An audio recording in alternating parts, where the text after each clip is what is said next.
Bonjour à toutes et à tous, ravi de vous retrouver cette fois-ci pour une vidéo consacrée à l'astrologie mondiale.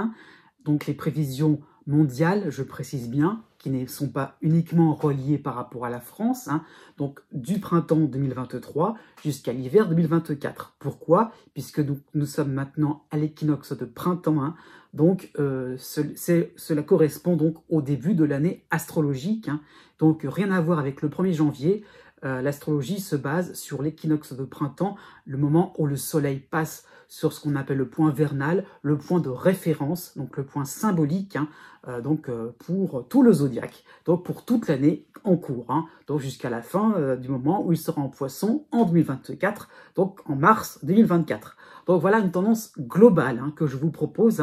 Ce n'est surtout pas quelque chose finalement d'exhaustif. C'est pas quelque chose finalement à prendre au pied de la lettre. Surtout, bien que je vais vous donner quand même quelques précisions, cette fois-ci, je me suis plus attardé sur le fait que l'on pouvait quand même donner un point géographique de référence, donc le point 0, au niveau des latitudes comme au niveau des longitudes, tout simplement le point 0, qui permet finalement d'attribuer un ascendant des maisons astrologiques. C'est quand même plus commode, je reconnais qu'avant je ne le faisais pas, donc maintenant vous trouverez peut-être finalement des petites précisions qu'il n'y avait pas, que je ne donnais pas aussi auparavant. Donc voilà où je voulais en venir. Je fais un résumé dans cette vidéo. Sachez que dans la barre de description, vous avez vraiment l'article complet qui reprend justement la vidéo, mais vraiment où le travail est beaucoup plus approfondi, donc sur mon blog. Donc vous avez le lien juste en dessous dans la barre de description. Voilà, je reviens là-dessus. Donc je précise, l'astrologie, prévision astrologique, qu'est-ce que cela veut dire? Cela veut dire que ce sont des tendances, que ce sont finalement des précisions qu'on peut donner, des probabilités, par rapport à cet exercice-là, c'est vraiment le terme de probabilité qui ressort, d'hypothèse. Donc, ce n'est pas de la voyance, j'insiste encore là-dessus, j'insisterai toujours là-dessus de toute façon. Donc, c'est une influence réelle, mais à prendre comme d'autres influences au niveau de la numérologie, au niveau de l'astrologie chinoise, au niveau d'autres lectures d'interprétation. Donc ça qu'il faut comprendre, au niveau aussi de tout ce qui peut être culturel, de tout ce qui peut être finalement être entre l'hémisphère nord et l'hémisphère sud. Donc il y a plein de choses qui rentrent en compte. Donc c'est vraiment le regard de l'astrologie occidentale que je vous apporte tout simplement. Donc voilà, là-dessus, j'ai bien étudié donc le thème que vous voyez là maintenant. Donc à ce niveau-là, vous avez donc le thème donc devant vous pour l'année 2023 et début d'année 2024. Je précise que ce thème sera appelé à évoluer, étant donné que nous allons arriver assez vite dans un mois, pour le mois d'avril, à une éclipse solaire assez importante. Donc ce thème que vous voyez sous vos yeux est valable effectivement dans sa généralité, dans sa globalité. Il sera beaucoup plus complété par rapport à 2 éclipses solaires qui auront lieu donc au courant d'année 2023. Donc la première au mois d'avril. Donc c'est ça que je tenais à expliquer. Donc bien sûr, vous voyez donc si vous connaissez si vous avez quelques petites connaissances, on va y aller vite fait. Donc vous avez donc le soleil en bélier, forcément, c'est le début du printemps. Vous avez donc autour de ce soleil Neptune et Mercure, donc on en reparlera, vous inquiétez pas. Donc la lune aussi, c'est important, qui est en Poisson à ce moment-là, donc pour l'équinoxe de printemps. Et vous avez Vénus en Taureau, Mars en Gémeaux, la lune noire en Lion, donc ça que vous pouvez bien voir. Pluton est encore à la fin du Capricorne, donc je tiens quand même à le signaler. Au moment pile de l'équinoxe, Pluton sera encore en Capricorne, donc pas encore en Verseau. Et nous avons pu nous constituer maintenant comme thème, avec ce thème-là, je vais dire un ascendant Scorpion et un milieu du ciel en Lion. Voilà, je ne vais pas trop aller plus loin là-dessus, sur les précisions astrologiques. Donc, sachez tout de même que c'est un thème fixe, donc c'est un instantané du ciel, comme on dit. Donc, c'est pour cela que je ne parlerai pas de Pluton Verseau. Ce n'est pas encore le cas. Et on n'est pas encore à ce moment-là à la nouvelle lune qui est proposée juste après... comment dire ça, le 21 mars. Donc ça qu'il faut comprendre, c'est que vraiment, on est vraiment dans quelque chose de figé, et c'est là où on peut faire les différentes interprétations que je vais vous proposer, tout simplement. Voilà. Sachez de toute façon, oui, que ce thème-là est figé, puisque donc j'aurais dû le dire tout de suite, mais l'équinoxe va se faire donc à 21h24 heure, je dirais donc heure de référence, hein, voilà, le temps sidéral, si vous voulez, un petit peu ça comme ça qu'il faut expliquer, et par rapport au méridien de Greenwich, hein, et en fait, vous aurez donc à 22h24, donc le soleil qui passera en bélier. Voilà, c'est ça que je tenais à expliquer le lundi 20 mars 2023. Voilà.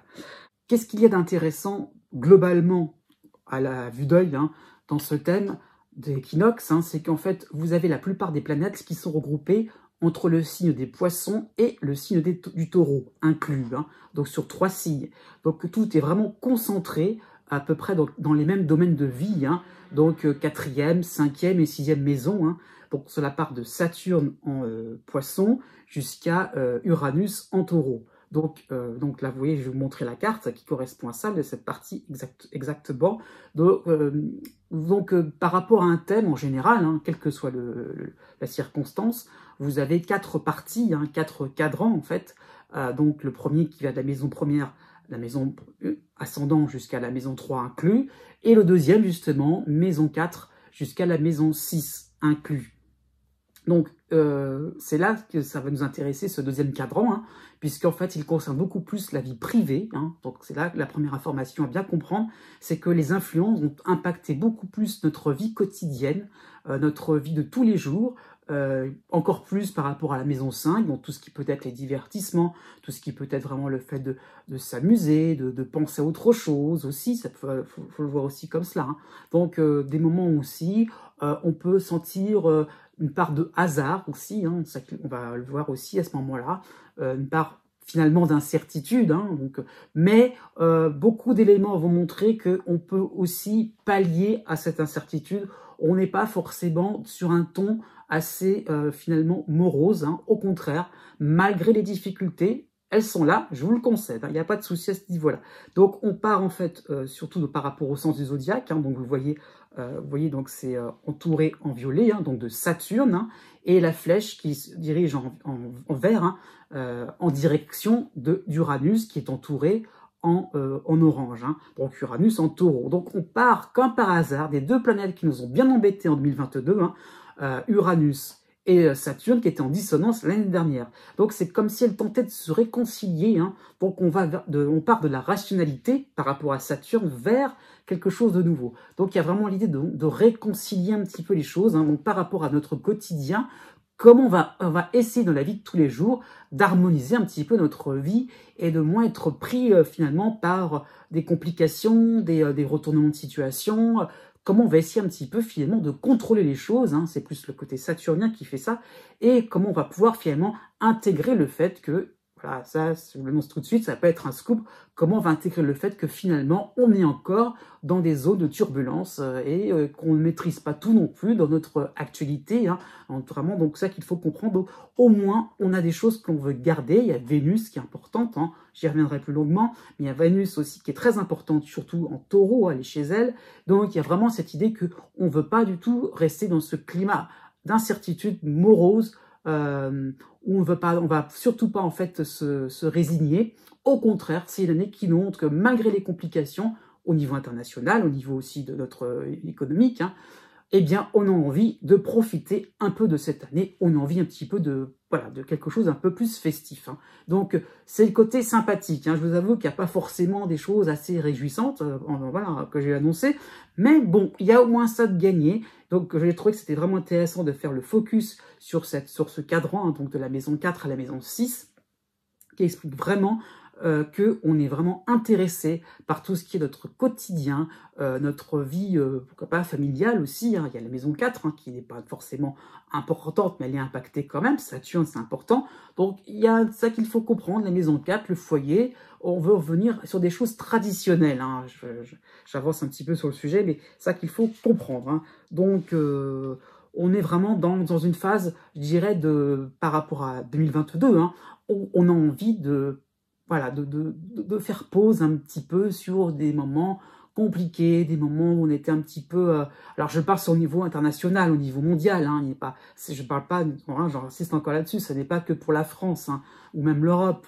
Mais effectivement, on peut constater des moments où on a envie de se décontracter, de s'amuser, de profiter des proches qu'on a autour de nous. Voilà. Je vais un peu trop... Voilà, désolé, j'ai toujours tendance à en dire un petit peu plus en avance. Voilà, mais c'est l'introduction. Voilà. Mais c'était ça l'idée. Ça me tenait à cœur de l'expliquer clairement pour que vous puissiez comprendre que c'est un point important, le fait vraiment d'être plus, ouais, je dirais plus ancré sur notre vie privée par rapport à la vie sociale. C'est ça qu'il faut comprendre. Peut-être que vous ressentez aussi, hein, ou peut-être parmi vous, hein, qui me regardez, l'importance que vous consacrez à votre vie privée, votre famille, vos amours, hein, vos amis, beaucoup plus que tout ce qui peut être la carrière, beaucoup plus que peut-être finalement, oui, travailler pour être riche, travailler pour des ambitions particulières, ou pourquoi pas être à la recherche d'une certaine reconnaissance sociale. Vous le sentez que c'est un peu en stand-by. Donc, on est dans ce mouvement-là pour 2023. Hein. Donc, ça qu'il faut comprendre. Alors, par contre, là, on va passer directement à quelque chose d'un peu plus, comment dire ça, d'un peu plus clair. Qu'est-ce qui nous préoccupe pour cette année? Donc, on va regarder l'ascendant. Donc, l'ascendant, il est en Scorpion. Alors, on peut très vite penser à l'ascendant Scorpion. Ouh là là là là, grosse année de transformation, de grands chamboulements. En plus, il y a Pluton, donc planète du Scorpion aussi, hein, avec Mars. Hein. Bref, je vais y venir. Mais donc, il y a l'idée un petit peu de se dire, oh là là, c'est une grande année très plutonienne. Eh bien, pas spécialement, justement. Hein. Ça, je défends là-dessus ce point de vue hein, par rapport au thème fixe de l'équinoxe. Hein, j'insiste bien là-dessus. C'est qu'en fait, vous avez donc une position exacte de l'ascendant qui est relié plutôt à l'imaginaire, qui est relié beaucoup plus finalement à la reconstruction et pas tellement la destruction. On a plutôt là devant nous un ascendant Scorpion qui est plus comme on dit tout simplement, le phénix. Hein. Donc tout ce qui symbolise un petit peu le fait de se dire ok, on a perdu des choses, on lâche prise par rapport à 2022, hein, mais qu'est-ce qu'on fait pour aller mieux? Qu'est-ce qu'on fait vraiment pour remonter la pente, pour vraiment se dire, eh bien voilà, on a un idéal nouveau qui est en train de se dessiner. Et voilà, tout simplement, c'est tout simplement aussi le fait de se sentir bien chez soi, tranquille, avec des amis, dans son petit coin. Hein. Mais bon, c'est pas forcément une année d'isolement, hein, c'est pas ça qu'il faut pas le voir comme ça. Mais c'est une année où on a envie d'être bien, voilà, de se dire, on a envie de faire quelque chose qui nous permettra de pouvoir être, oui, d'être au clair avec soi-même, d'être sans hypocrisie, d'être vraiment, il y a ça qu'il faut comprendre, c'est vraiment un ascendant qui est assez exigeant. Par rapport à des valeurs morales, mais qui demande aussi à les dépasser au niveau des conventions, au niveau, pourquoi pas, au niveau de la loi aussi, ça peut être ça aussi. Hein. Il y a un côté un peu rebelle, c'est vrai, mais c'est le fond, il est quelque part pour reconstruire. Il est là pour finalement nous dire, il nous indique finalement une préoccupation oui, on est à la recherche d'un certain bien-être, et ça qu'il faut comprendre. Hein. Donc, oui, bien-être plus proche de nos émotions, plus proche aussi de ce que l'on imagine. Hein. C'est l'imaginaire, ça peut être nos rêves, hein, tout simplement, tout ce qu'on a envie aussi d'entreprendre pour soi-même, pour notre bien, pas forcément pour parader. Hein. Non, pour notre bien, vraiment. Qu'est-ce qu'on a envie vraiment de faire d'exactement en alignement avec nos propres aspirations. Hein. Donc, ça qu'il faut comprendre.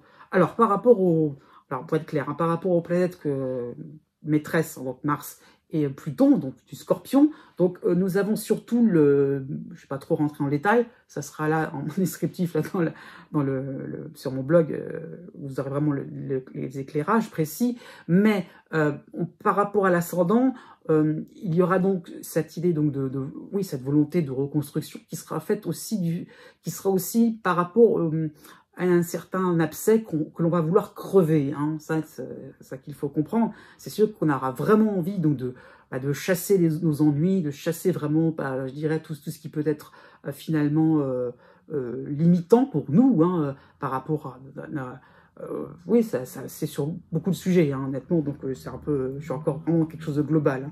Hein. Ça peut être aussi bien sur le plan social qu'économique, que politique, hein, mais vraiment l'idée de se dire on veut plus de contraintes, ça qu'il faut le comprendre. Hein. Donc on a quelque chose en nous, on a la capacité d'appuyer sur petit bouton, vous voyez, qui fait que ça peut tout déclencher. On peut finalement on peut de ce coup se bagarrer pour une cause juste, on peut tout déclencher, on peut jouer les grands justiciers. Ça, il va falloir comprendre. Hein.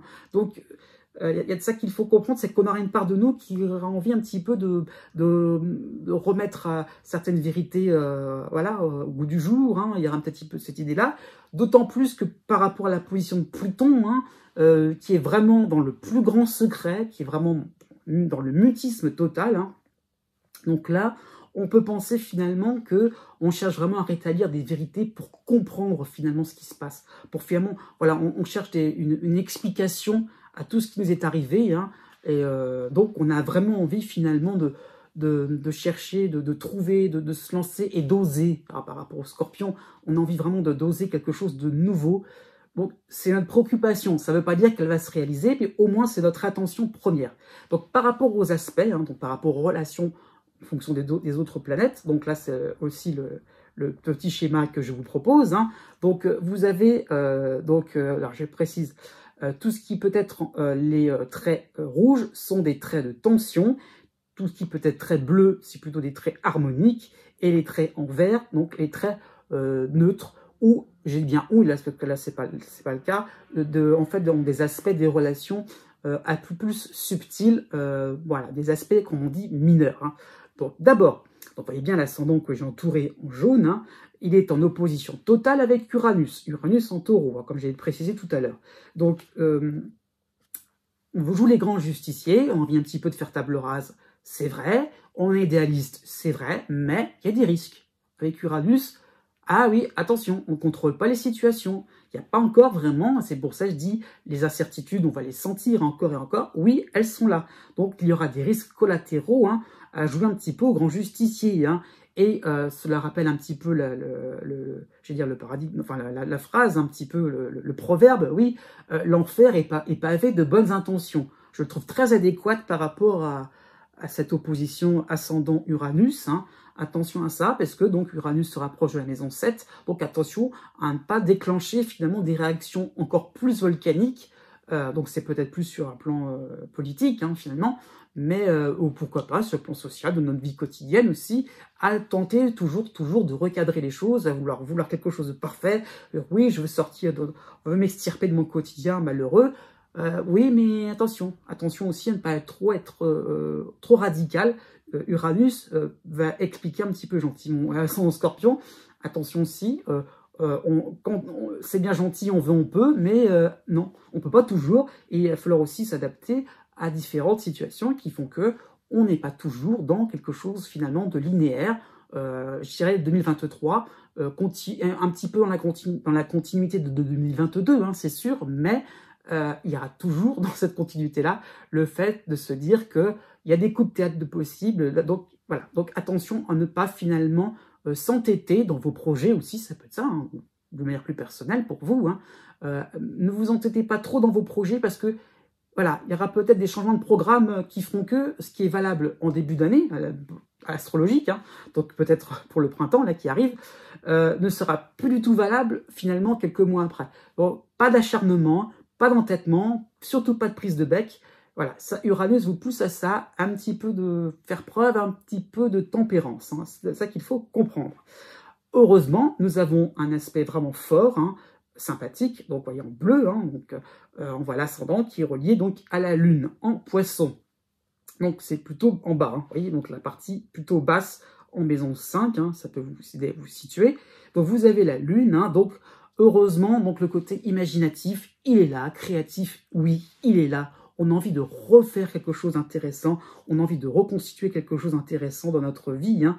Donc, comme la Lune est reliée à Neptune en Poisson, hein, donc je vais aller assez rapidement, là, c'est plus l'idée de recomposer une vie, reconstruire vraiment une existence, hein, c'est au niveau mondial, hein, voilà, c'est vraiment quelque chose c'est au niveau collectif, hein, mais reconstruire vraiment un monde, je dirais, beaucoup plus proche de la nature, beaucoup plus, oui, éveillé, c'est ça qu'il faut voir, beaucoup moins dans l'ignorance. Hein.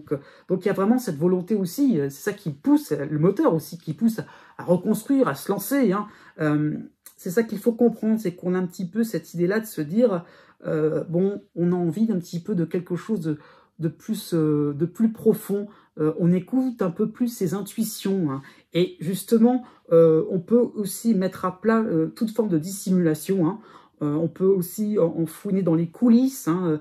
Ça peut être ça. Alors là, c'est un peu plus précis, mais on peut divulguer des choses importantes hein, aussi par rapport à des petites combines qui étaient peut-être utilisées par des personnes qui sont, oui, qui semblent sympathiques. Donc, c'est un aspect qui montre que vraiment, on n'est pas non plus dupe, on n'est pas du tout, voilà, on n'est pas du tout, c'est une année où on va pas du tout montrer une forme de naïveté, mais, voilà, oui, voilà, mais justement, on va quand même être beaucoup plus fin ligné, voyez, pour pouvoir arriver à, comment dire, à démasquer vraiment, ça qu'il faut comprendre, les gens qui sont donneurs de leçons, les gens qui sont toujours avec leurs belles paroles, et finalement, ça peut montrer aussi le fait que on peut se sentir en confiance aussi, de se dire « Ah oui, bah, on l'avait bien vu ». Donc c'est ça qu'il faut comprendre, c'est un aspect qui peut rassurer aussi, hein, de se dire « Oui, ok, on tempère nos ardeurs, mais d'un autre côté, on sait qu'on a trouvé des choses intéressantes, on touche quelque chose d'important pour aussi éliminer, hein, oui je ne l'ai pas dit, mais l'ascendant Scorpion, c'est vraiment une année de liquidation, hein, c'est ça qu'il faut comprendre, là c'est un sens générique, hein, c'est un terme générique, mais ça permet aussi d'écouler toutes les personnes qui avaient tendance un petit peu à nous raconter des bêtises, et finalement, ça permet un petit peu finalement d'aller vers l'essentiel et d'écouter un peu plus, oui, je dirais vraiment la nature, ce qu'elle nous propose, hein. Il y a vraiment l'idée de s'émerveiller devant elle, hein. Donc c'est ça qui est important. Donc comment harmoniser les humains, les animaux, les végétaux, les minéraux, hein. C'est ça qu'il faut comprendre. Donc, il y a vraiment cette idée-là de se dire, oui, on est ébahi devant ce qui se passe, devant des petits, ça peut vous concerner aussi, mais devant des petites choses de la nature, des petits paysages, des petits spectacles hein, que vous propose voilà, la nature, un courant d'eau, je sais pas, au niveau des fleurs, au niveau, vous voyez, quelque chose, au niveau d'une montagne, au niveau d'un paysage, un petit coin de verdure, ou ça peut même ça peut être un côté insolite, hein, dans une plaine, dans une grande ville. Donc c'est ça qui peut surprendre, qui peut faire même du bien, c'est la bulle d'oxygène qui est importante. Hein. Par rapport à la lune noire en Lion, donc là cette fois-ci on revient vers un trait rouge vers le haut donc de notre thème. Donc la lune noire en Lion, donc là qui va narguer. Hein. Moi je trouve que c'est très, comment dire ça, c'est très pertinent de trouver ce terme-là, donc de lune noire qui va narguer l'ascendant Scorpion, hein, puisque bon oui ça montre qu'il y a des injustices, oui elles vont continuer, hein, oui il y aura des déséquilibres économiques, oui ça va continuer, hein, donc cette lune noire va nous placer devant un dilemme hein, par rapport à la tension qu'il y a avec Uranus en Taureau, hein, donc ok, on a envie de jouer les grands justiciers, on a envie de tout éradiquer, tout vraiment, voilà, tout mettre au carré, parce qu'on a un grand idéal, oui c'est vrai. Mais avec cette lune noire, on va se rendre compte que tout n'est pas possible. La lune noire, elle dit non, en règle générale. La lune noire, c'est la transgression, d'accord? Mais en dissonance avec l'ascendant, ça veut dire, attention à ce qu'on va aussi engendrer. Quelles vont être les conséquences à vouloir tout rétablir d'un seul coup? Est-ce qu'il n'y a pas l'idée, avec la lune noire, elle demande un petit peu la conciliation entre le fait qu'on peut crever l'abcès, hein, on peut aussi... par rapport à, on disait tout à l'heure, on peut, oui, crever l'abcès, on a une espèce on est armé finalement pour pouvoir tout arranger d'un seul coup, mais est-ce qu'on va vraiment utiliser ces armes-là? Est-ce que c'est pas un peu trop violent, hein? Comme je disais tout à l'heure, l'enfer est pavé de bonnes intentions. Justement, cette lune noire, elle pointe du doigt cette faille que l'on a en nous, c'est-à-dire qu'on peut se faire passer pour des méchants à vouloir établir une forme de tranquillité, une forme aussi d'honnêteté, d'authenticité. Donc attention, si tout n'est pas si clair que cela, c'est ce que la lune noire veut nous indiquer pour cette année. Hein. Donc attention à cela. Donc il faut vraiment user de dissuasion, vraiment, sans forcément y aller voilà, comme une tête brûlée. C'est ça qu'il faut comprendre, et pas forcément avec de la violence. C'est ça qu'il va falloir saisir. Heureusement, donc, vous voyez, donc après, en dernier lieu, donc le trait vert, hein, donc l'ascendant Scorpion, hein, qui est relié par rapport à 3 éléments astrologiques. Je ne les ai pas écrits, bon, comme ça permet d'être plus clair au niveau, au niveau du diagramme, voilà, de manière générale. Hein. Donc, l'ascendant est relié de manière assez subtile avec Chiron, Jupiter et Vesta, les trois en bélier. Hein. Donc, c'est plutôt sympathique, c'est ça qu'il faut comprendre. Donc, c'est un aspect assez, oui, assez subtil, hein, un biquintile, comme on dit. Hein. Donc, c'est vraiment une réunion assez intéressante, puisque ça permettra de comprendre qu'il y a une idée, il y a une forme un petit peu comment dire ça, effectivement, on peut se dire que finalement, on peut retrouver une certaine harmonie. Hein. Donc, il y a la possibilité de se dire, bon an, mal an, peu ou prou, voyez, on peut trouver une année, on peut arriver à avoir une année qui nous permettrait une forme de satisfaction. On y va, on avance, on est sur la bonne voie. Donc, on n'a pas envie de se laisser faire, c'est vrai, mais au moins, comment dire ça, si on reste sage, tranquille, pas trop non plus à être, comment dire ça, à faire les justiciers, vous voyez ce que je veux dire, à être donneur de leçons, nous-mêmes, hein. Attention, voilà, à ce niveau-là, on pourra finalement retrouver une certaine forme de tranquillité, de bien-être. Hein. Donc, c'est ça qu'il faut comprendre. Donc, surtout par rapport à Chiron, qui va vraiment insuffler des possibilités. Hein. Donc, vraiment, l'idée, c'est ça, c'est qu'on retrouve une certaine forme de gratitude, dans le sens, on est content de ce qui nous arrive. C'est pas extraordinaire, mais au moins, on est content, il y a des petits cadeaux de la vie à ne pas écarter. Hein. Donc, c'est pas une année forcément catastrophique, hein, mais à nous de bien voir finalement ce qu'il y a d'intéressant dans notre vie quotidienne et à s'en réjouir, parce que justement, ça nous permettra un petit peu de nous assagir, de trouver vraiment une forme de sérénité. Et je dirais, il y a un côté sacré à tout ça, puisqu'il y a Vesta, hein, donc c'est ça qu'il faut comprendre. Donc, il y a l'idée vraiment de trouver quelque chose qui peut vraiment vibrer profondément en nous. Hein. Donc, oui, sur le plan sentimental, de manière plus individuelle, hein, on peut penser que l'on est à la recherche vraiment de l'âme sœur, flamme jumelle, hein, tout dépend comment vous l'appelez, mais il y a un petit peu cette idée-là de se dire vraiment, on a envie de rechercher quelque chose qui nous fait vraiment du bien, ça peut être même sous forme d'un loisir, hein. Qu'est-ce qui nous fait vibrer complètement à fond, qui fait que, bon, ça peut être une forme d'échappatoire, on peut penser que ça peut être le fait de s'oublier, de s'illusionner finalement par rapport à l'actualité pesante, mais au moins, on se fait du bien. Il est où le problème là-dedans? C'est ça que je vais faire comprendre. Hein. Donc, c'est ça qui est assez intéressant hein, pour ces aspects par rapport à l'ascendant. Dans cette partie consacrée à l'interprétation de base, hein, donc on a encore deux éléments à étudier. Donc il y a la phase de la Lune, hein, donc le rapport, enfin la distance plutôt, entre le Soleil et la Lune, tout simplement. Donc on est quasiment à une nouvelle Lune, hein, c'est ce qu'il faut comprendre. Hein. Mais malgré tout, c'est la dernière phase de l'ancienne lunaison. Hein. Donc c'est quand même la 12e phase, qui est donc la phase finalement de libération. On est un petit peu dans l'idée de se dire, on ne fait pas des choses, on ne va pas se mettre à se lancer dans des entreprises nouvelles. Voilà, il n'y a pas forcément le côté fougueux qu'il peut y avoir dans une nouvelle lune, le côté un petit peu aussi, on bascule vers autre chose. Hein. Non, là, à ce moment-là, bien qu'on s'en rapproche, hein, on a envie finalement de faire notre petit compte, de faire le bilan aussi par rapport à l'année écoulée, ça peut être ça aussi, hein, ou tout au long de l'année 2023. Donc, c'est ce que je pense aussi, hein, donc, dans cette interprétation-là, parce que c'est quand même une nouvelle lune qui sera importante. Hein. Donc, on est vraiment sur les starting blocks pour vraiment préparer le printemps 2024. Donc, c'est vraiment une année oui, c'est pour beaucoup de choses. Hein, une année de préparation, une année de repli, de recul, dans pas mal de domaines hein, collectifs. Hein. Donc, pas forcément quelque chose, voilà, des événements extraordinaires, non, il n'y en a pas spécialement. Voilà, on est plutôt dans un cycle, dans une position qui fait que on aura envie plutôt de se reposer. C'est ça qu'il va falloir vraiment comprendre.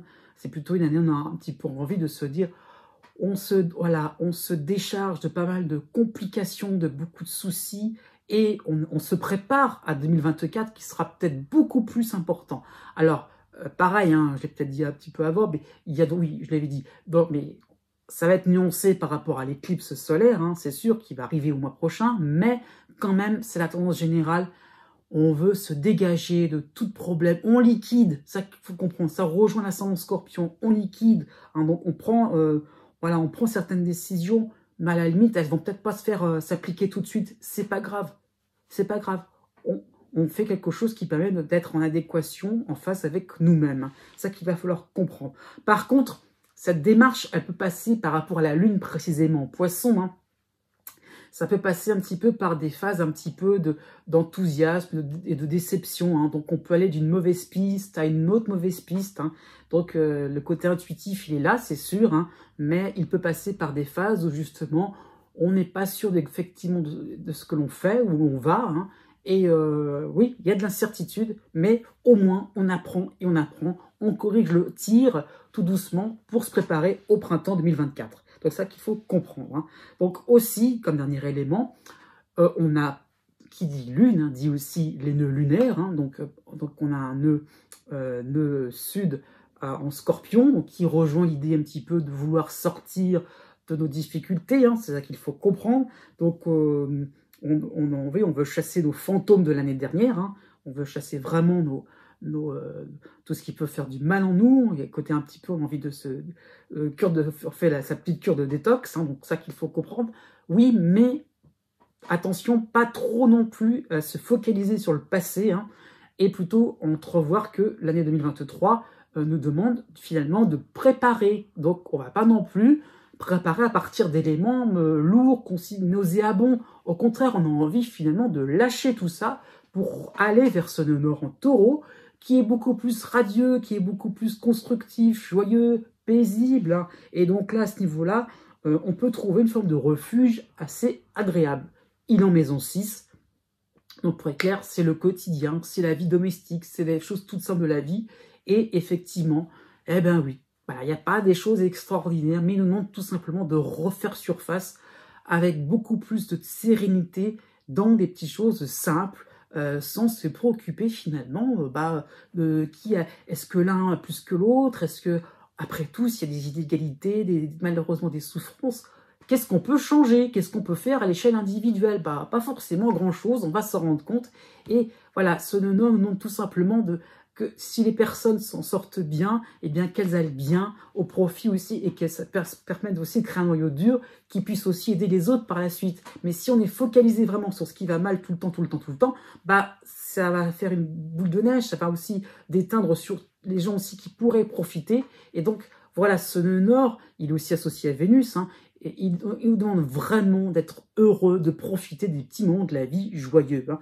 Donc, on aura aussi un besoin de mots gentils, de mots valorisants, hein, ça qu'il faut comprendre. Donc, vraiment un petit peu à côté. Il y a un côté bisounours, hein, je vous le concède, hein, mais au moins, ça permet aussi de pouvoir survivre, j'irais dire, voilà, surpasser les difficultés pour l'année 2023, astrologique, hein, donc début aussi 2024. Voilà. Maintenant, nous sommes dans la partie consacrée aux formes géométriques, hein, donc cela veut dire des formes géométriques symboliques, représentatives finalement de tout ce qui peut être la dynamique du thème d'équinoxe, hein, 2023. Donc il y en aura 4, hein, donc, pour cette année. C'est plutôt copieux comme nombre, hein. C'est rare de les trouver, de les détecter, donc il y en a vraiment 4. Une quatrième que j'ai rajoutée honnêtement, mais bon, ça montre une année quand même où il y a des relations qui sont à la fois assez simples et d'autres un peu plus complexes, hein, voilà, c'est d'une certaine manière. Bon, la première, elle est très importante, c'est ce que l'on appelle un amas planétaire. Cela veut dire qu'il y a plein de planètes qui sont regroupées donc dans un ou deux signes, hein. Donc ça rejoint donc ce que je disais en introduction.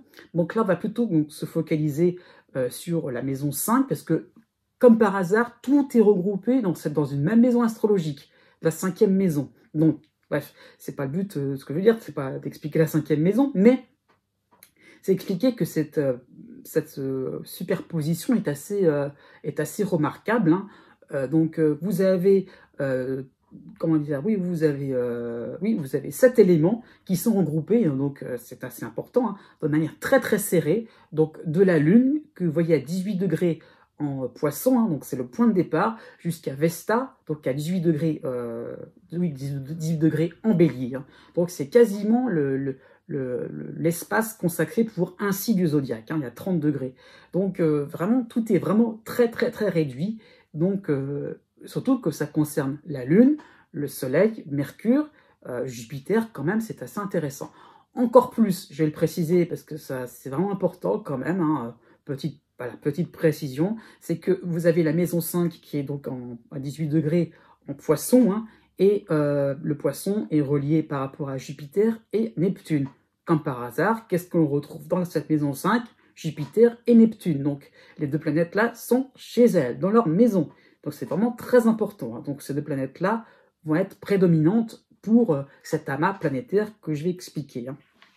Donc, oui. Donc, nous avons donc déjà la Lune, hein, c'est sûr, mais elle est reliée donc pile à la maison 5. Donc, on aura vraiment une envie de finalement de s'extérioriser, hein, ça peut être ça, hein, une envie un petit peu donc de comment dire ça, on aura envie un petit peu finalement donc de, oui, de sortir un petit peu d'une forme de brouillard, hein. Ça c'est lié par rapport à la réunion tout de suite avec Neptune, hein.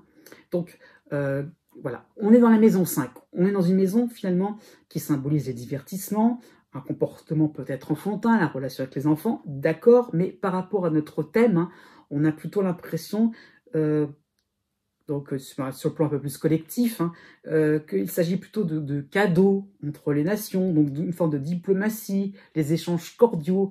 Donc là, on est dans le brouillard. Alors, qu'est-ce que ça peut signifier, ça, cette idée-là de brouillard, hein? Eh bien, donc, c'est par rapport à Neptune, prédominante, hein. Donc, on peut penser une forme d'insincérité, hein, une forme vraiment de malhonnêteté, de triche, hein, ça qu'il faut comprendre, hein. Donc, la lune noire, elle nous oblige d'y voir plus clair. Et c'est pour ça que, en tant que dernière phase, se rapprochant du Soleil en Bélier, donc le Soleil toujours dans cette maison 5 aussi, hein. Donc, il y a vraiment l'idée donc vraiment de lâcher les choses complètement inutiles, qui nous font perdre notre temps, qui nous mènent à la dérive, à la déroute, hein. Donc, il y a vraiment cette idée-là de voir très clair et de ne pas se laisser, comment dire ça, de ne pas se laisser trop happer par le chant des sirènes, hein. Donc, on peut penser à une forme d'attentisme. Attention à ce niveau-là, hein, à être un petit peu endormi au profit de certaines impunités. Voilà, ça peut être sur le plan politique, hein, mais ça peut être aussi sur le plan plus privé, hein. Donc, attention à ce niveau-là, à ne pas trop baisser sa garde, à ne pas trop se dire on est dans un climat un peu festif, allez on y va, c'est gentil, c'est joyeux, haha, c'est top là.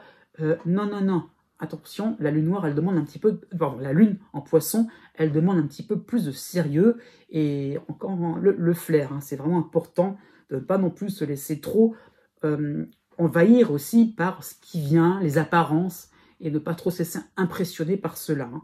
Donc ça qu'il va falloir comprendre, c'est que, voilà, le mélange Neptune-Lune dans cette maison 5, attention aussi à tout ce qui peut être forme d'espionnage, hein, sur le plan politique, on peut le voir, hein, voilà, il peut y avoir une forme de confusion volontaire à ce niveau-là, hein, c'est ça qu'il faut comprendre.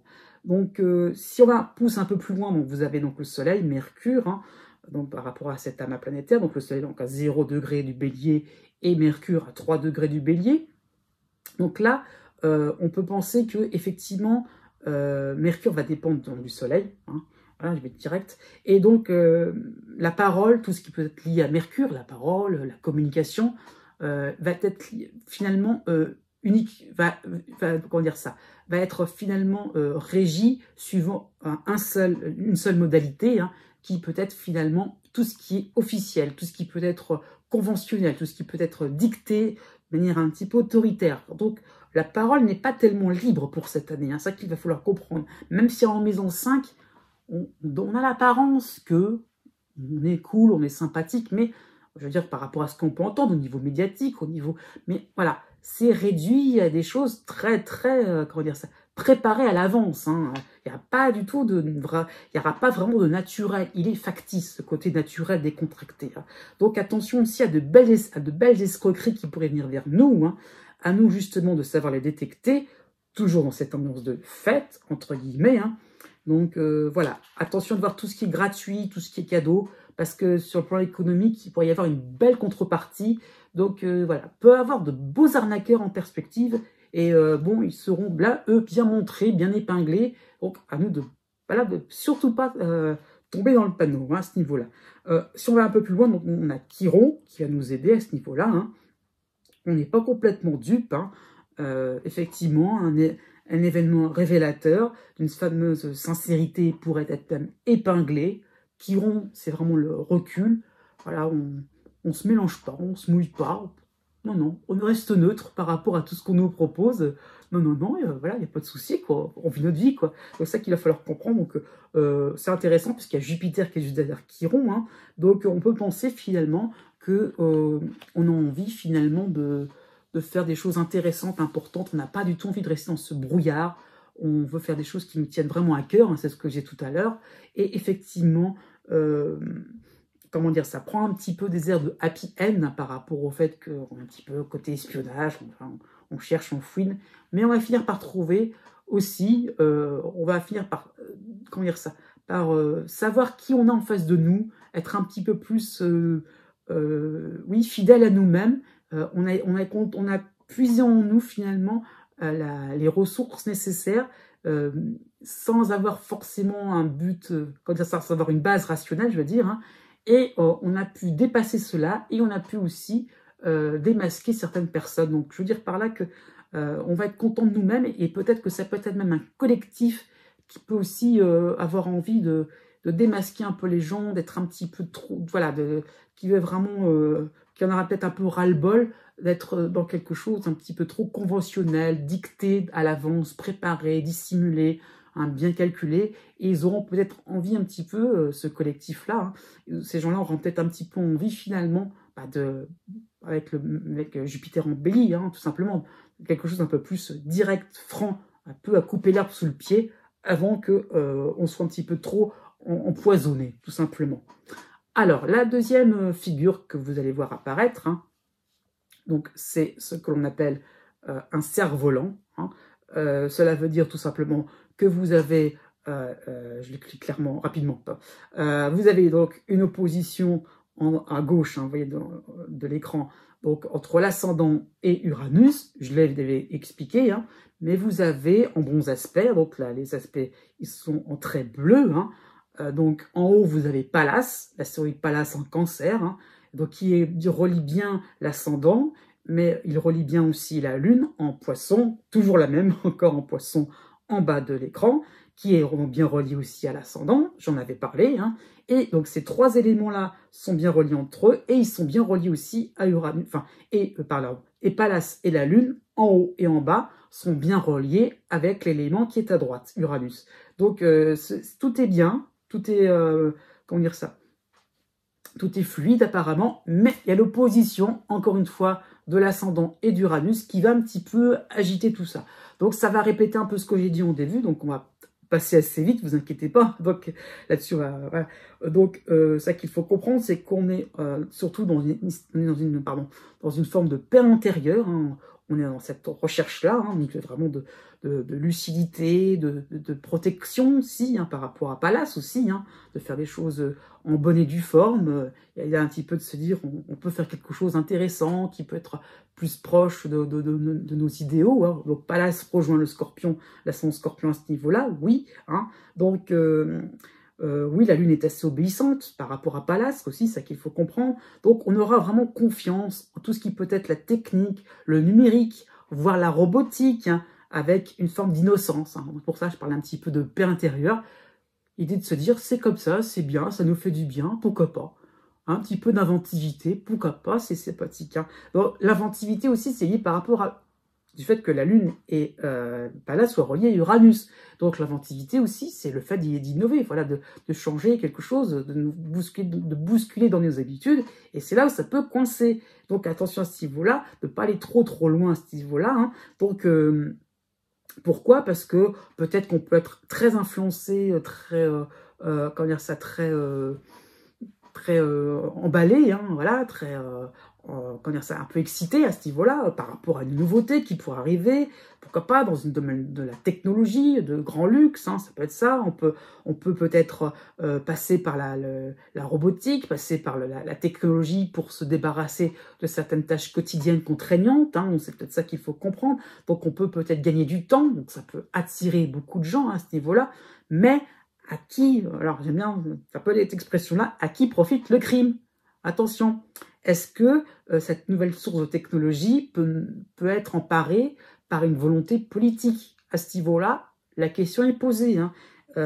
Attention à ce niveau-là, est-ce que on voit les choses pour nous dans notre quotidien, mais est-ce qu'il n'y a peut-être pas aussi des intentions qui ne sont pas aussi innocentes derrière tout cela, qui fait que ça peut être une source de pouvoir, cette nouvelle technologie, ces nouvelles avancées. Et attention, voilà, il y a toujours ces fameux risques dont je vais te parler au début de la vidéo. Alors, on passe après à la forme géométrique suivante, plus simple, je vous le concède. Donc là, vous avez 3 éléments, c'est donc un triangle rectangle. Donc vous avez tout en haut à gauche donc l'astéroïde Cérès en balance, en haut à droite Mars en Gémeaux, et vous avez en bas à droite, donc c'est l'opposition entre Cérès et le Soleil en Bélier, et j'ai greffé Mercure parce que il est là aussi, quand même. C'est 3 éléments astrologiques d'abord, mais il y en a un 4e qui est Mercure. Donc, Mercure et le Soleil en Bélier, bien sûr, puisque c'est le thème d'équinoxe. Voilà. Donc, en clair, c'est que, déjà, il y a une opposition. Alors là, c'est très carré, là, ce que je vais vous dire, j'avoue, entre le Soleil et Cérès. Donc, qu'est-ce que cela veut dire? Eh bien, cela veut dire une certaine raréfaction de tout ce qui peut être matière première. C'est le symbole de Cérès, donc on a en opposition avec le Soleil. Donc attention à ce niveau-là, il y a vraiment une prise de conscience de nos dirigeants, c'est clair, c'est net. Voilà, on a une perte de tout ce qui peut être matière de base.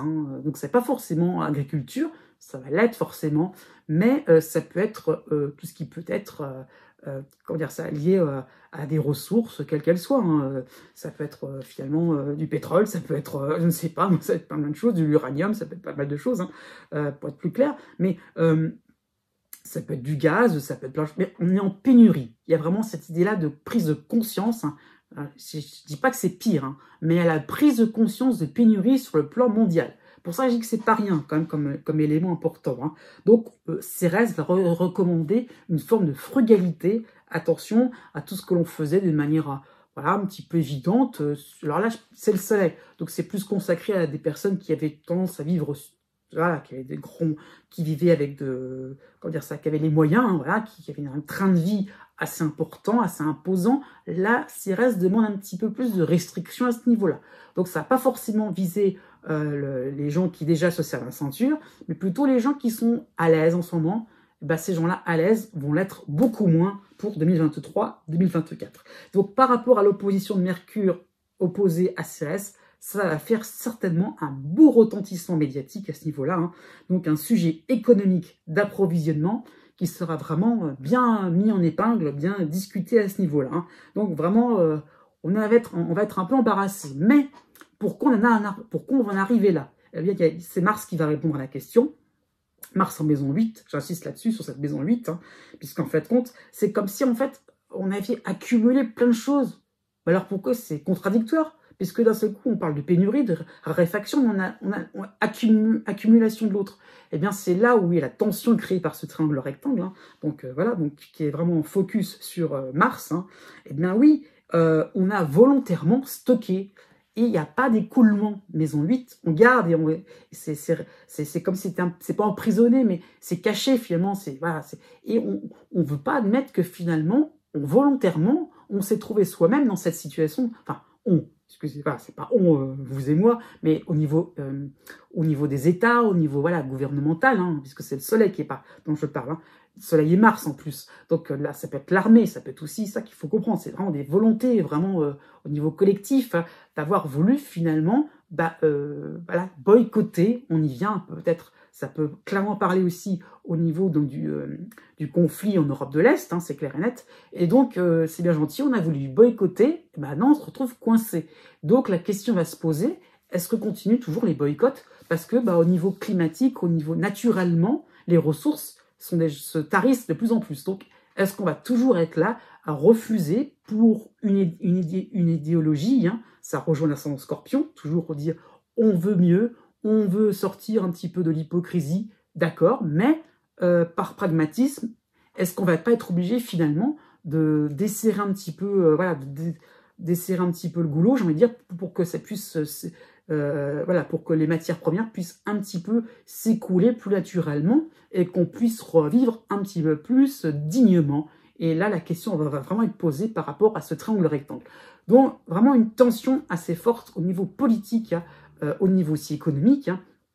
À ce niveau-là, est-ce qu'on va continuer toujours délibérément de contrôler les flux de matières premières, parce que finalement, ça nous retombe un petit peu sur le coin de la figure, pour parler clairement. La dernière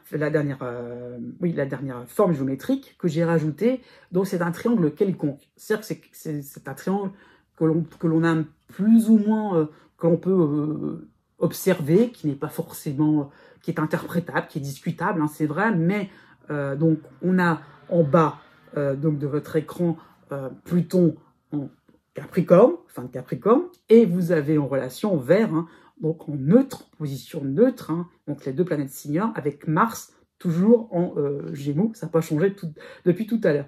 Donc ce sont les deux planètes de l'ascendant. Donc les deux planètes de l'ascendant sont en relation, mais qu'est-ce qui forme ce triangle quelconque? C'est que nous avons donc Cérès en balance, hein, toujours, que vous voyez en haut à gauche, hein, en balance, qui forme la fameuse dissonance dont j'ai parlé, le trait rouge, hein, mais qui est en bon aspect avec Pluton en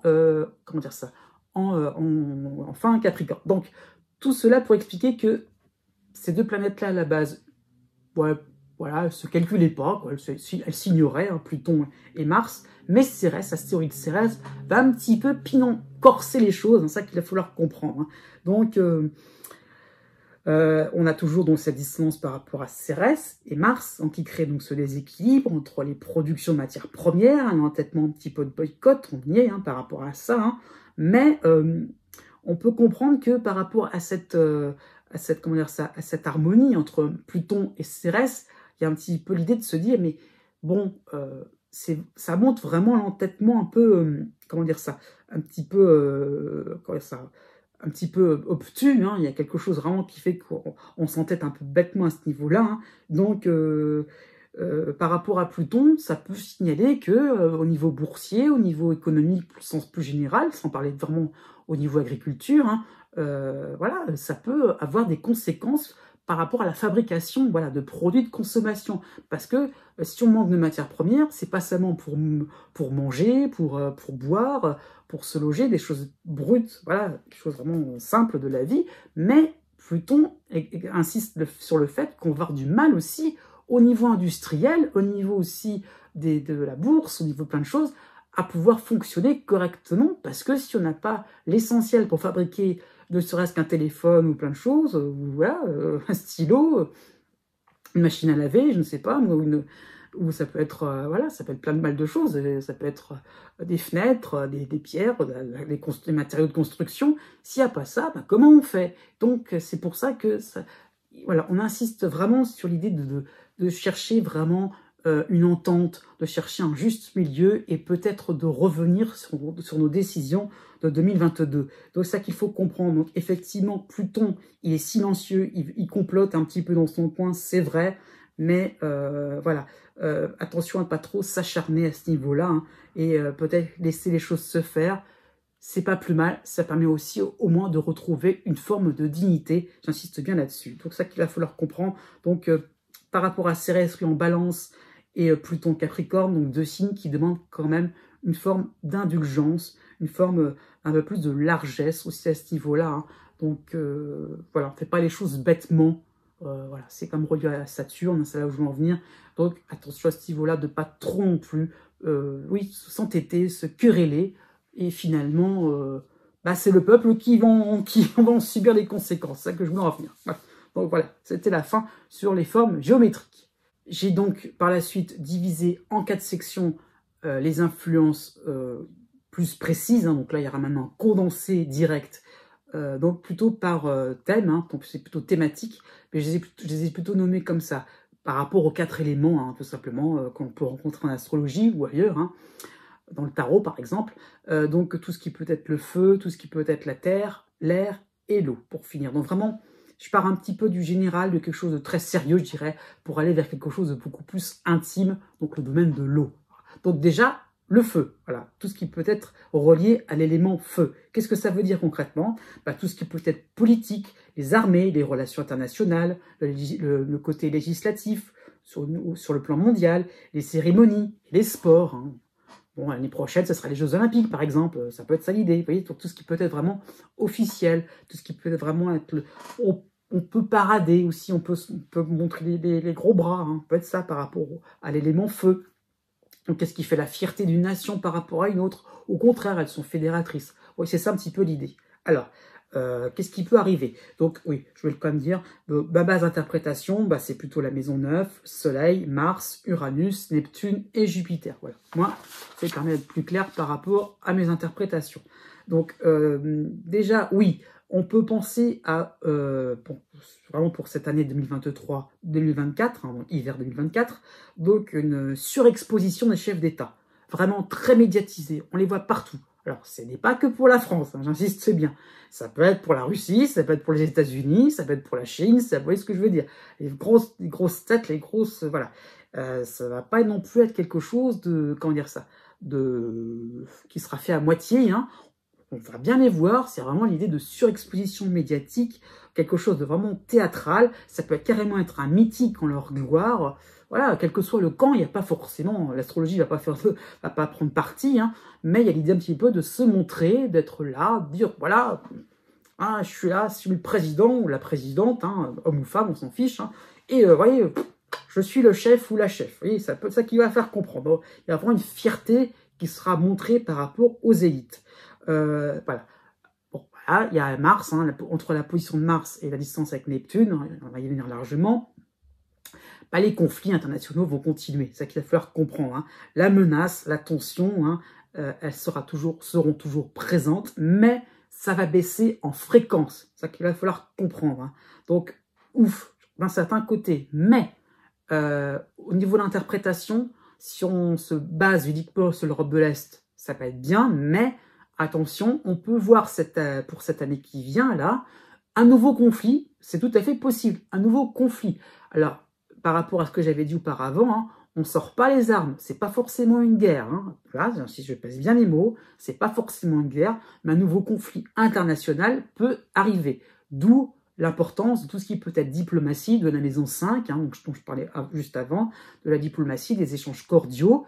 Donc attention, voilà, on va user de cela avant vraiment de passer à des choses sérieuses. Donc, mais tout ne faut pas focaliser, à mon avis, que sur un coin de la planète. Je pense que malheureusement, et ça expliquerait pourquoi il y aurait des pénuries et ces choses-là, hein, parce qu'on est encore dans des conflits, on est encore à se quereller à gauche, à droite dans le monde. À ce niveau-là, c'est ça qu'il va falloir comprendre. Pourquoi aussi on est dans une phase un petit peu plus calme par rapport au combat, par rapport à la guerre, hein. C'est parce qu'on sera peut-être plus dans une période de réarmement. Hein. C'est plutôt Mars en la maison 8 à ce niveau-là. Hein. Donc voilà, donc on est plutôt dans la diminution des combats, mais on va plutôt être dans la stratégie à suivre, hein, pour l'année qui va venir. Hein. Donc on réfléchit, mais ça ne veut pas dire qu'il n'y a peut-être pas l'idée de destruction, voilà, d'armes de destruction massive. Voilà, pourquoi pas, hein, on y pense, mais on ne va pas s'en servir. Ce que je veux dire, c'est que c'est vraiment, ça peut être très grave, hein, j'avoue, c'est assez important, mais bon, on a quelque chose en suspens, mais bon, on ne va pas l'appliquer. Et peut-être qu'on ne l'appliquera jamais. Là-dessus, ce n'est qu'une prévision, hein, là-dessus, voilà, c'est ça qu'il va falloir comprendre. Je n'annonce pas une guerre, mais c'est vraiment quelque chose qui va être en suspens, qui va être pesant. On va se rendre compte qu'on peut avoir cette menace, mais elle ne sera pas appliquée au moins cette année. Donc, j'en avais parlé, possibilité d'espionnage, de coups montés, ça c'est vrai. Hein. Donc, mais par contre, les politiques seront menées avec une forme de manichéisme. Hein. Si voilà, on a un côté un petit peu, oui, les méchants, ils nous ont été très méchants avec nous, ils nous ont espionnés, ils nous ont regardé, ils ont fouillé nos affaires. Oui, bon, entre guillemets, c'est de bonne guerre. Hein. Voilà. C'est pas forcément quelque chose, quelles que soient les nations. Bon, il faut quand même aussi un petit peu savoir ce que fait l'autre pour pas non plus trop être un petit peu arrivé jusqu'à le dire la fleur au fusil. Donc il y a un petit peu de ceci qu'il faut comprendre. Attention à ce niveau-là, faut pas non plus trop interpréter le sens, le fait d'avoir un bouc émissaire total, parce qu'aussi on fait aussi quand même la même chose. Donc le côté espionnage, le fait de faire des petits coups bas, c'est un petit peu valable pour n'importe quelle nation qui a les moyens de le faire. Hein. C'est ça qu'il va falloir comprendre. Donc, à ce niveau-là, c'est la Lune aussi qui nous aide à ça, à y voir clair. Hein. Pas trop non plus écouter ce qu'on nous raconte. On peut aussi avoir des difficultés sur le plan diplomatique, telles que l'ONU, par exemple, hein, pour faire mener des projets clairs et directs par rapport à du fait de la difficulté, oui, à avoir devant soi des protagonistes assez instables, assez imprévisibles, hein, ça c'est plus par rapport à Uranus. Donc effectivement, ça va être compliqué de mener des projets jusqu'au bout, hein, qui peuvent ramener la paix dans le monde, hein. C'est pour ça que je pense que les conflits vont continuer à ce niveau-là, hein. Donc ça, c'est plutôt sur le plan politique, hein, effectivement. Par rapport au niveau sportif, hein, puisque c'est dans cette partie-là, bon, bah, c'est un peu compliqué. Il y a la dissonance entre le Soleil et Mars, hein. Donc, on peut penser à des performances sportives qui ne seront pas forcément au top, hein. Voilà, il n'y aura pas forcément de record mondial battu, hein. Donc, c'est plutôt une année où on pourrait même assister à des accidents, hein, à des blessures auprès des athlètes. Alors, il y en a toujours, hein, c'est sûr, mais là, de manière un petit peu théâtrale, toujours cette idée-là de côté un peu, voilà, retournement de situation, ah mince, voilà, alors que personne, pourquoi pas aussi des problèmes aussi de dopage, hein, ça peut être ça aussi, hein, de triche, hein. Donc ça passe, comme on dit maintenant, ça passe crème, ça passe sous les radars, et hop, petit contrôle, et ben non, finalement, la victoire n'est pas décernée à celui qu'on croyait, ça peut être ça l'idée, hein. Par rapport à voilà, alors là, c'est vraiment Neptune qui y a ça, la sécurité par rapport à certains stades, attention, le focus est mis là-dessus. Alors, c'est probable, c'est une hypothèse, hein, attention là-dessus, je reste vraiment au conditionnel, hein, par rapport à des défaillances assez notoires.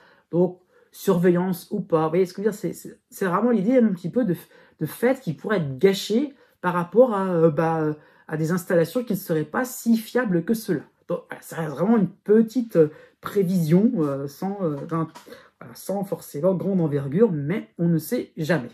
Voilà, pour l'élément feu. On passe ensuite à l'élément terre, hein. Donc cette fois-ci, ça va concerner un peu plus le climat, l'agriculture, hein, l'économie, la santé, le monde de l'entreprise, les techniques, hein, la bourse aussi, hein, je donne ça un peu pêle-mêle, hein, mais tout ce qui peut être le concret, hein, c'est lié à la terre, hein. C'est vraiment tout ce qui fait la base, tout ce dont on se nourrit, ce dont on peut vivre, hein. Ça peut être aussi quelque part les échanges commerciaux, hein, on y viendra un peu plus facilement dans cette partie-là, mais un petit peu, il va falloir comprendre un petit peu, voilà, tout ce qui fait qu'on peut, comment on peut subvenir, comment on va pouvoir subvenir dans cette année 2023-2024. Donc, ma base d'interprétation, ça va être la Lune, Pallas, Mars, Jupiter, Pluton, la maison 2, la maison 6 et la maison 10. Voilà. Alors, au niveau climatique, au niveau tout ce qui peut être les événements naturels, hein, plus liés à la Lune, ça pourrait être clair. Donc, on peut penser, Lune en Poisson, c'est quand même un signe d'eau, hein, donc j'insiste bien là-dessus pour que vous ne soyez pas là, vous dire, ah, il raconte un petit peu des choses, il avance des choses quand même, ah, pourtant, hein, c'est pas trop ce qu'on nous dit à la météo. Bon, c'est mondial aussi. La sécheresse pourrait être résorbée. Alors, comment ? Parce que Neptune est proche de la Lune, peut-être par rapport à un comportement beaucoup plus proche de l'environnement. J'en avais parlé en début de vidéo.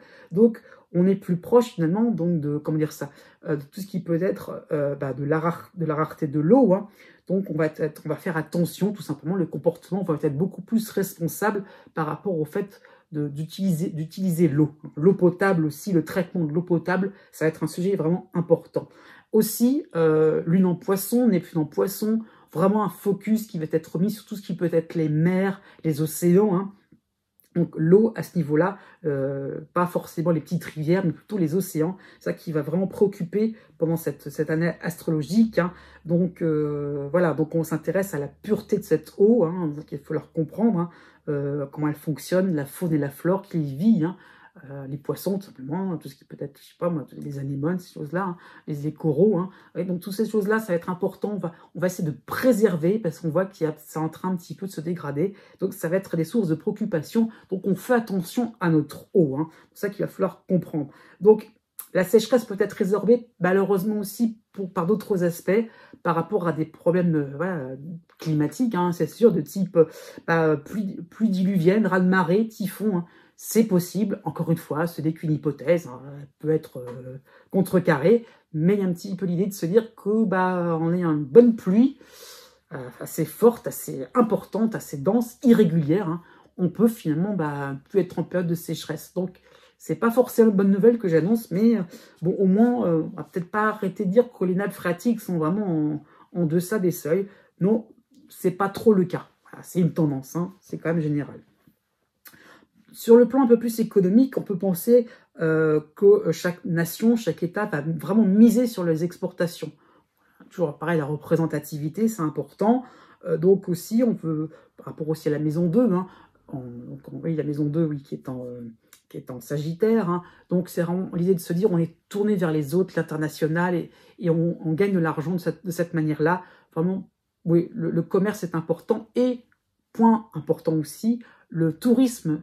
Vraiment, généralement, je sais que la France est un pays touristique, donc c'est sûr de dire, ah oui, mais c'est déjà, oui. Mais bon, pour d'autres pays qui le sont beaucoup moins, le tourisme est en train de se relancer. Donc on sent vraiment une période post-Covid, hein, ça c'est clair, et là, à ce niveau-là, la période post-pandémie, elle est là, donc le tourisme redémarre, donc quelle que soit la destination, on aura un panel de choix un peu plus large si on a envie de voyager. Si on peut aussi le faire. Hein. Bref. Par contre, par rapport à Pluton, c'est sûr, les marchés boursiers vont être un peu plus au ralenti. Hein, et pour pouvoir accélérer un petit peu le mouvement, on va brader un petit peu ses produits, on va brader un petit peu ses services. Il y aura cette tendance-là un petit peu de faire quelque chose de plus gratuit, de plus cadeau, d'où le fait d'escroquerie. Hein. Attention, ouais, c'est pour ça que c'est lié. Hein. Donc, on aura cette tendance à vouloir épargner, à garder notre argent, à se protéger par rapport aux coups durs hein, économiques. Et donc, c'est ça qu'il va falloir comprendre. Donc, les entreprises vont avoir du mal un petit peu. Plus petites entreprises, des petites structures, ça va être un petit peu plus compliqué, ça va être un peu plus angoissant. Hein. Donc, c'est ça qu'il va falloir comprendre. Donc, les grands groupes en bourse, eux, vont rester stables, mais ça va être une valeur sûre. Hein. Saturne est en maison 4, mais les petites structures, ça va être un petit peu plus compliqué. Les petites entreprises, hein, attention à ce niveau-là. Hein. Donc, voilà. Donc, les grandes banques investissent beaucoup plus, vont beaucoup plus investir sur tout ce qui peut être les produits de première nécessité. Et tout ce qui peut être service, des choses toutes simples, petit dépannage, ça va être un peu pris de haut. Non, on va vers des choses vraiment importantes, essentielles, parce que là, il y a un petit peu, comment dire ça, on est un petit peu dans le rouge, il y a un peu urgence, et donc il va falloir vraiment être il va falloir vraiment être dans le tri entre ce qui est primordial et ce qui est un peu plus secondaire. Donc, on peut aussi penser à des tensions assez fortes dans les métiers d'industrie, hein, par rapport au monde ouvrier, hein, donc tout simplement. C'est peut-être pas une nouveauté, c'est sûr, mais ça s'accélère vraiment. Donc, une perte de main-d'œuvre, ça c'est clair et net. Donc, à ce niveau-là, va falloir faire avec. Donc, comment on peut être aussi efficace avec moins d'effectifs? C'est ça qui peuvent se poser les entreprises à ce niveau-là. Hein. Donc, les productions ne manqueront pas à l'appel. Il y a vraiment de la richesse qui peut être produite hein, pour des matières premières. Hein. Et justement, le domaine de l'énergie va poser problème. J'en ai parlé juste avant hein, par rapport au fait que rétention d'un côté, donc pourquoi aussi on va toujours s'auto-flageller, je vais dire ça comme ça, on va toujours être en train finalement de se serrer la ceinture alors que la richesse elle est là. Donc c'est ça qu'il va falloir comprendre, que l'énergie, il est lié au contexte international, hein, donc l'énergie elle est là. Mais encore faut-il que ce soit bien équilibré, que ça soit bien réparti. C'est ça qu'il va falloir comprendre.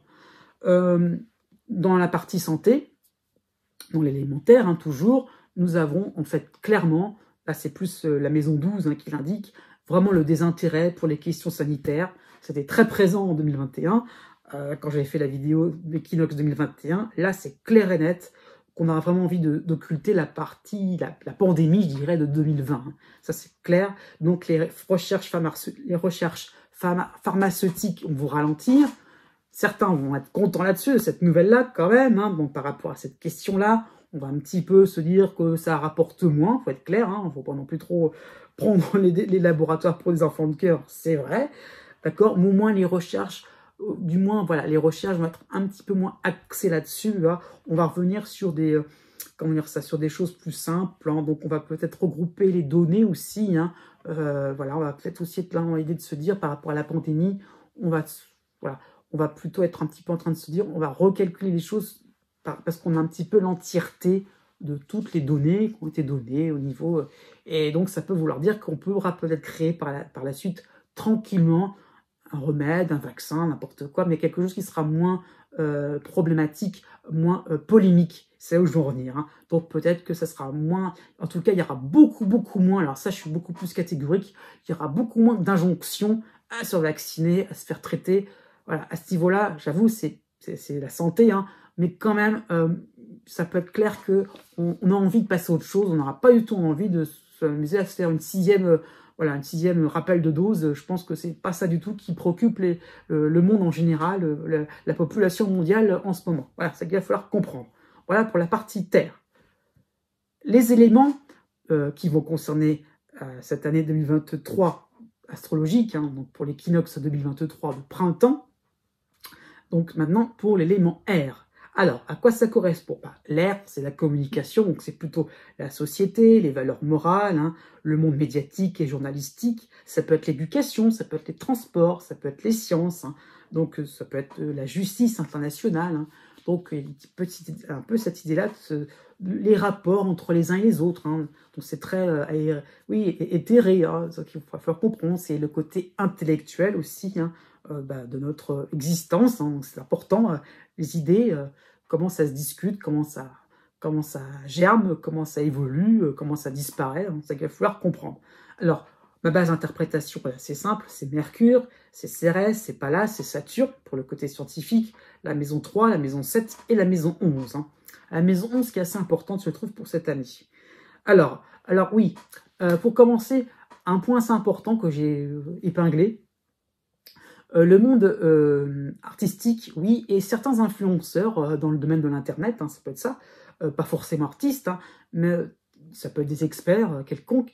Donc tous ces gens-là, artistes ou influenceurs, pourraient être assez sollicités. Et on pourrait constater à une prise de position assez franche, de la part de ces gens-là, qui pourraient faire appel à plus de solidarité. Donc un certain engagement humanitaire. Alors, comme référence, hein, désolé, c'est pas d'hier, désolé, mais ça peut faire penser à un Coluche qui avait créé les Restos du Cœur. Vous voyez, ça peut vous donner cette idée-là, cette image bien claire.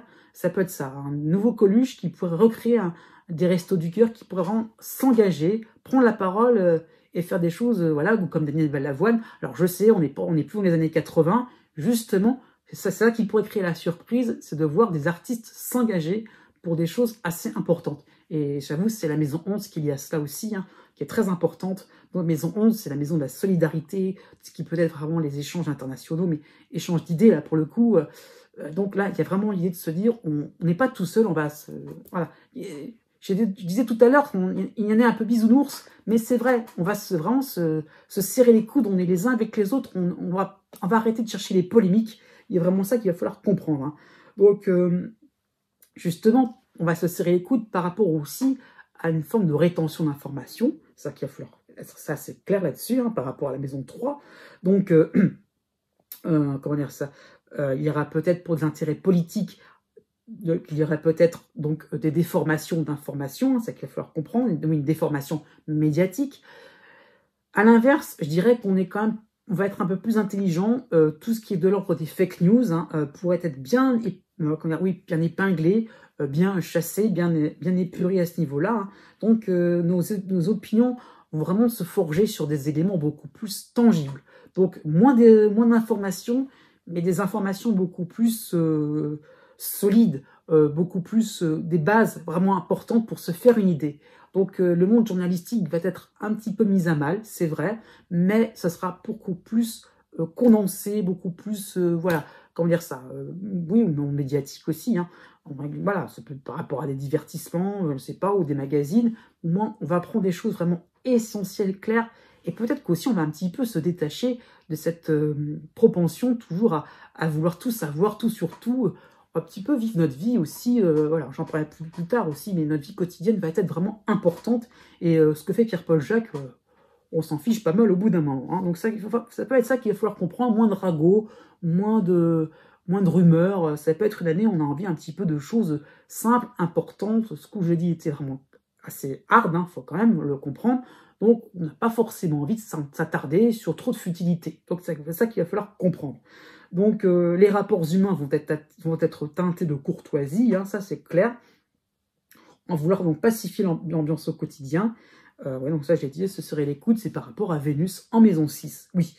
Donc oui, sur la partie un petit peu plus éducation, j'avais relevé un point intéressant, donc ça c'est plus par rapport à Vénus, Junon aussi, en rapport avec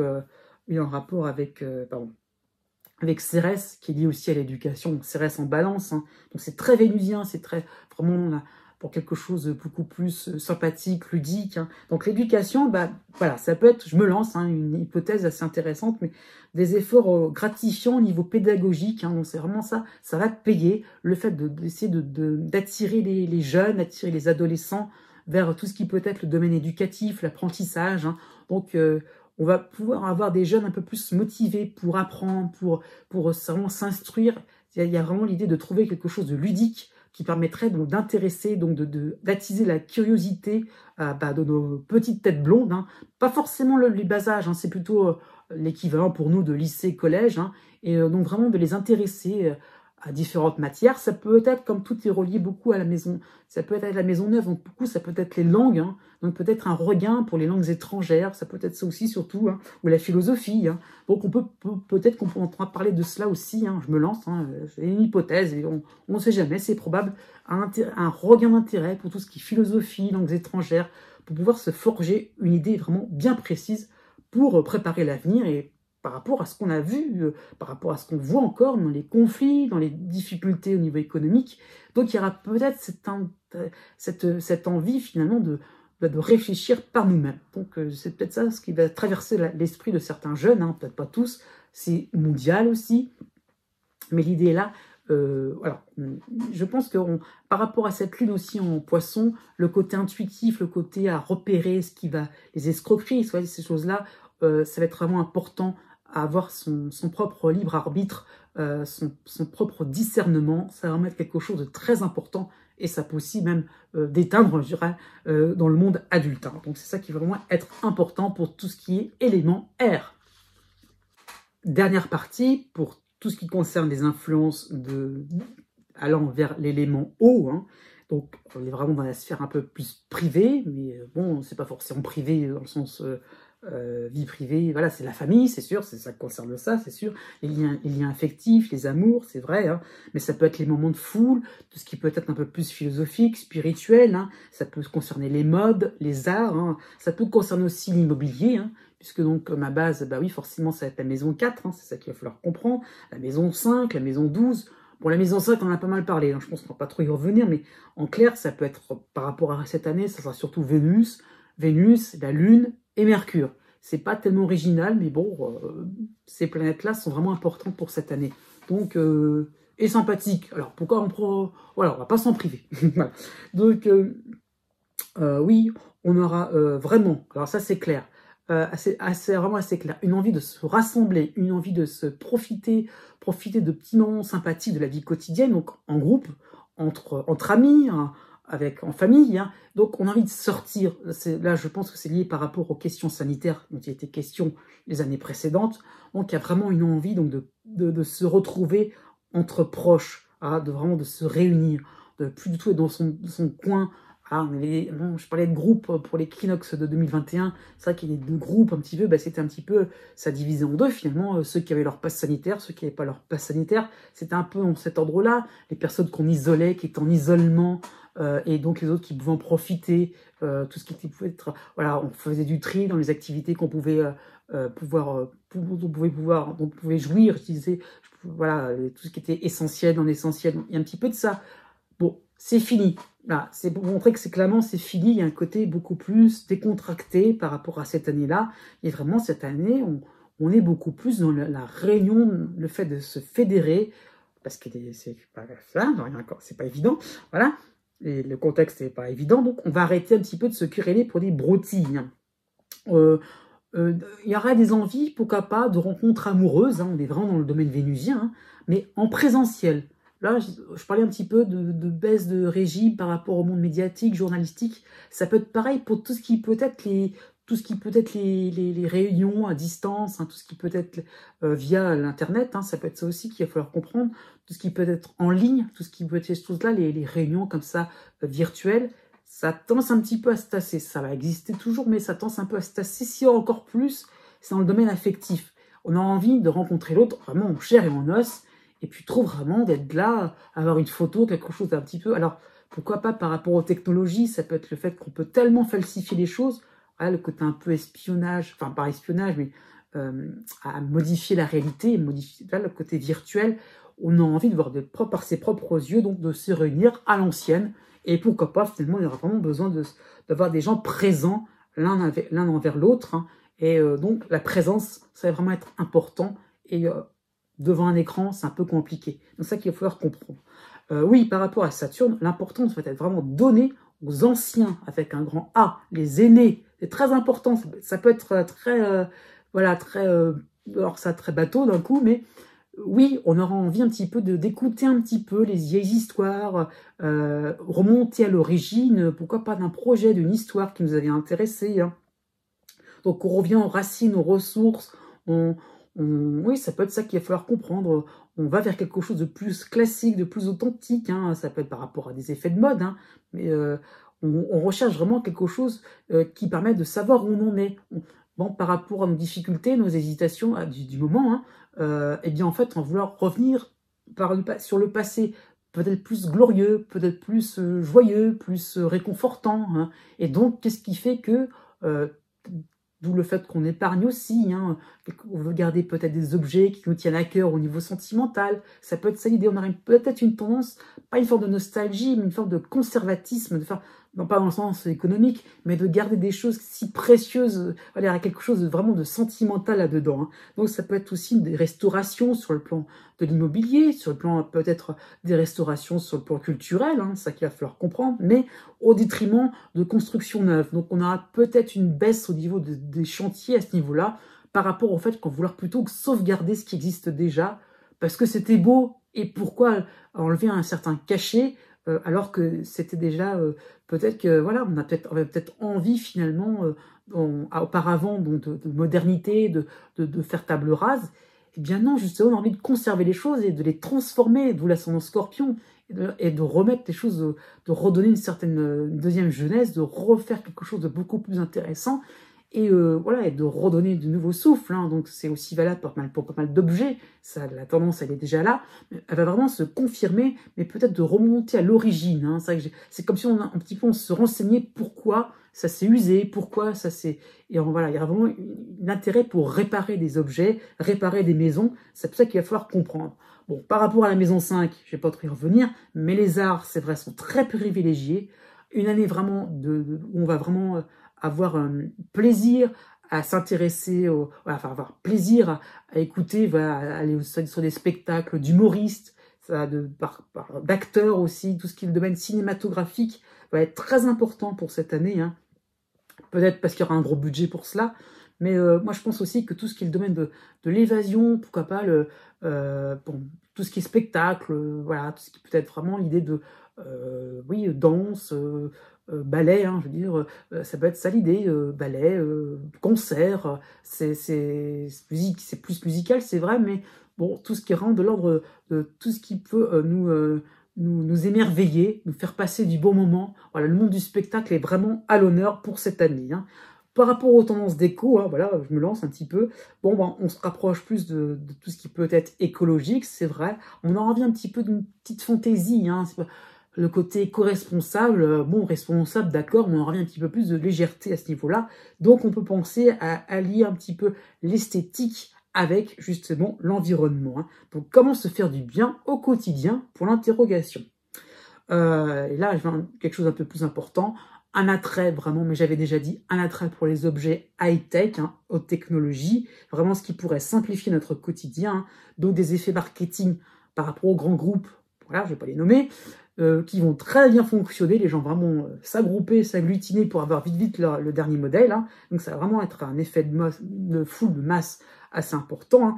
Hein. Voilà, donc les personnes un petit peu à la traîne là-dessus vont un petit peu se faire remarquer, mais à côté des involtes innocents à vouloir la nouvelle technologie, oui, voilà, de faire les derniers objets à la mode. Hein. Et on peut penser aussi, c'est une nouveauté qui peut arriver et qui peut s'installer, se généraliser, une installation des objets connectés dans nos maisons. Voilà, donc quelque chose de vraiment, comment dire ça, qui nous paraissait tellement loin dans le temps, mais hop, avec Uranus, ça va vite arriver. Très vite, on peut se retrouver avec des objets connectés pour nous simplifier la vie et finalement ce qui pourrait, peut-être que la limite, je vais dire, ce qui pourrait, ça peut être aussi plus accessible. Aussi, ça peut être ça l'idée de vulgariser, de pouvoir être dans quelque chose un peu plus facile à obtenir, parce que ça sera, pour être clair, beaucoup moins cher. Et finalement, on peut être content d'avoir quelque chose d'un petit peu plus facile dans son quotidien, dans sa maison, dans son foyer. Et donc, des choses nouvelles pourraient finalement, de nouvelles habitudes pourraient en découler pour notre vie domestique. Voilà. Eh bien, cette vidéo tire à sa fin. J'espère que je n'ai pas été trop alambiqué dans mes explications. En tout cas, je reviens là-dessus. En barre de description, vous avez les exemples, vous avez les explications beaucoup plus affinées. Vous avez le temps de les relire hein, à ce niveau-là. Et donc, voilà, je pense que j'ai à peu près tout dit. Je vous donne rendez-vous, ceux qui sont intéressés pour l'astrologie mondiale, eh bien, le mois suivant, puisqu'il y aura donc l'éclipse solaire en taureau à ce niveau-là, donc une nouvelle lune qui se fera en taureau. Alors là, ça sera beaucoup plus important à ce niveau-là, puisque les éclipses solaires vont pouvoir modifier un petit peu les tendances globales. Donc, oui. Et puis, je pense que je m'attarderai un peu plus sur tout ce qui va concerner la France. Voilà, j'en dis pas plus. Donc, il y a quelques vidéos en perspective dans la catégorie astrologie mondiale que je prépare. Voilà. Donc, merci de m'avoir suivi jusqu'au bout. Je vous dis à bientôt. Et surtout, n'oubliez pas que les astres n'arrêtent pas de tourner. Hein. Et oui, c'est aussi sur le plan collectif. Je vous dis à bientôt.